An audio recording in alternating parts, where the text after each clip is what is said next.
আমি আপনাদেরকে একটা জিনিস দেখাবো, আপনারা একটু মনোযোগ দিয়ে দেখবেন। এই যে দেখতে পাচ্ছেন কম্পিউটারের পিসি। এই কম্পিউটারের পিসি মানুষ এত টাকা খরচ করে কেন, কী কারণে বানিয়ে থাকেন জানেন?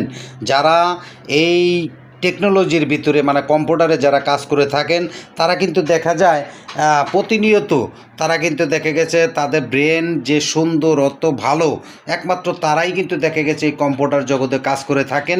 এবং কি কম্পিউটারে কাজ করে তারা কিন্তু বড় বড় ইঞ্জিনিয়ার, সফটওয়্যার ইঞ্জিনিয়ার এবং কি বিভিন্ন সাইডে কাজ করে থাকেন।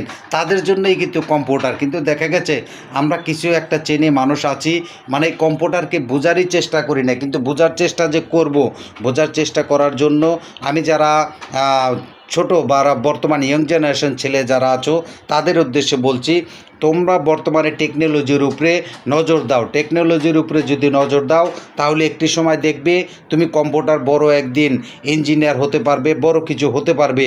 সফটওয়্যার ইঞ্জিনিয়ার বলো, আইটি ইঞ্জিনিয়ার বলো ইত্যাদি। দেখা গেছে কম্পিউটার জগতে কাজ শেখার কোনো শেষ নেই। যখন তুমি কম্পিউটার জগতে ভালো কিছু শিখবে অবশ্যই দেখবে তুমি একদিন এই কম্পিউটার জগতে কাজ করে ভালো কিছু করতে পারবে। তোমাদের প্রতি আমার দোয়া এবং ভালোবাসা রইল। সবাই পাশে থেকো। ভিডিওটা যদি ভালো লেগে থাকে অবশ্যই সুন্দর কমেন্ট করে পাশে থাকবে এবং কি ভিডিওটি শেয়ার করে আমাকে জানাবে যে ভাই আপনার ভিডিওটি ভালো লাগছে, পরবর্তীতে ভালো সুন্দর ভিডিও দিব। সবাইকে ধন্যবাদ। আসসালামু আলাইকুম।